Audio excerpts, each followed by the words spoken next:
Mas para falar sobre o que esperar da segunda semana de campanha presidencial para o segundo turno das eleições, vamos conversar agora com a cientista política Silvana Krause, da Universidade Federal do Rio Grande do Sul.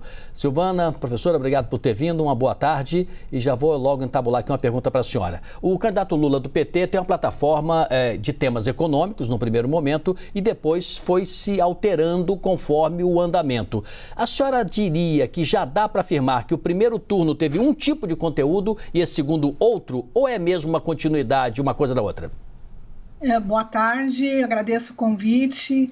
Claro que uma campanha de primeiro turno se diferencia de uma campanha de segundo turno, né? Os discursos eles têm que ser ampliados, eles têm que ser canalizados para maiores segmentos de eleitores que não se decidiram no primeiro turno ou não ainda tiveram, vamos dizer assim, um convencimento de quais desses candidatos são os mais interessantes para decidir seu voto. Então, o segundo turno ele tem muito mais desafios, tá, do que o primeiro, porque você tem que conseguir eleitores que não votaram em nenhum desses dois candidatos que chegaram ao segundo turno.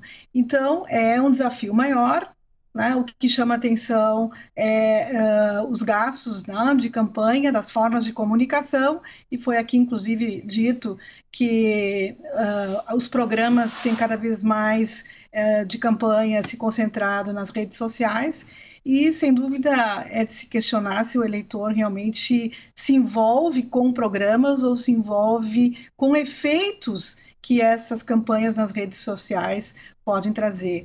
Talvez nós estamos numa era em que programas não definem, cada vez menos, ao menos, definem o voto, mas muito mais a capacidade de comunicação rápida, ágil, para conquistar aquele segmento necessário para se conquistar uma vitória. Professora, nós estamos entrando na segunda semana de campanha pós-segundo turno. Eu diria, pessoalmente, que a gente começou uma semana muito acelerada na semana passada. E vou lhe dar 2 pontos, porque eu gostaria da sua avaliação sobre essa primeira semana. Um ponto é a articulação política. Nós vimos o presidente Jair Bolsonaro se articulando com governadores e agora está entrando na segunda semana se articulando com prefeitos. O ex-presidente Lula se articulando com grandes nomes democratas desse país e partidos. Agora, por outro lado, o que a gente viu nas redes, no início da propaganda e até entre os eleitores, foi uma campanha extremamente beligerante nessa segunda semana, com pautas religiosas, com pautas de costumes e com muitas notícias falsas. Eu queria que a senhora fizesse uma avaliação levando em consideração esses 2 aspectos, professora. Bom, com relação às notícias falsas e às formas de comunicação para as próximas semanas, é muito preocupante, porque a velocidade de fake news ela é maior do que a capacidade que o Poder Judiciário tem de controlar. E mesmo com uma capacidade ágil dos órgãos judiciários responsáveis, o efeito já foi dado. Não? O efeito de uma fake news já criou uma onda. Então, realmente, o que chama atenção nesse segundo turno é que, dada a disputa, né, e dada também um acirramento de 2 candidatos, e que também temos uma variável interessante, importante para se destacar, é o grau de rejeição. Né? O grau de rejeição dos 2 candidatos ele é muito alto, a gente observa isso em várias outras eleições das democracias maduras também, né? O eleitor tem cada vez votado naquele que ele menos rejeita do que naquele que ele mais se identifica. Né? Isso cria, na verdade, um efeito de, claro, o aumento de rejeição numa campanha. Então, o grau de violência, de fake news, ele reflete, do meu ponto de vista, muito essa onda que não é só da nossa democracia, onde o eleitor se sente, vamos dizer assim, propício a votar naquele que ele menos rejeita, porque não aquele que ele gostaria não foi para o segundo turno, no caso aqui no Brasil, ou também a rejeição ao outro é tão grande que então ele prefere o outro. Então, isso vai se acirrar nesse segundo turno, do meu ponto de vista, nas campanhas.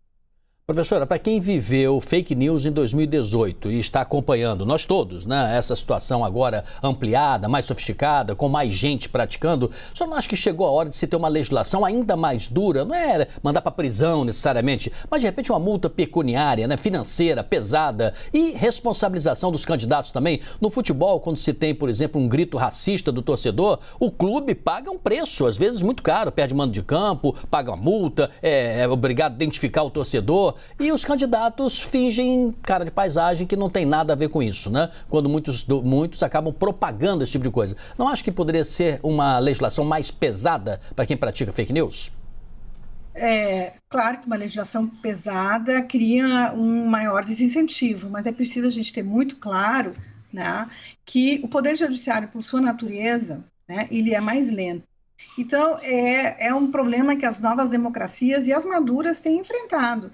Eu disse há pouco que essa forma de comunicação com desinformação, que é uma coisa, e fake news outra, estabelece que o crime compensa na campanha política, né? O crime compensa. O problema é você ter instrumentos e ferramentas tão ágeis para conseguir reverter esse processo. Esse é um dos grandes desafios que a gente viu a campanha Brexit na Inglaterra. A gente tem várias experiências onde o eleitor que não procura realmente, ele está muito mais, os argumentos não funcionam, ele está muito mais na crença naquilo que lhe foi dado, e aí realmente nós temos um desafio enorme e que produz uma legitimidade frágil, tanto da campanha como do efeito, do resultado de uma eleição.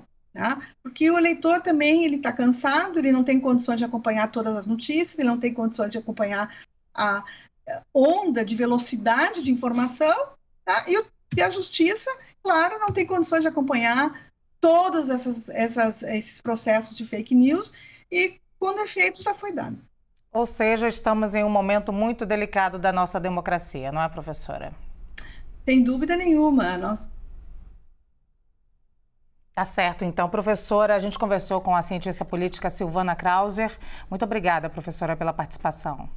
Eu que agradeço.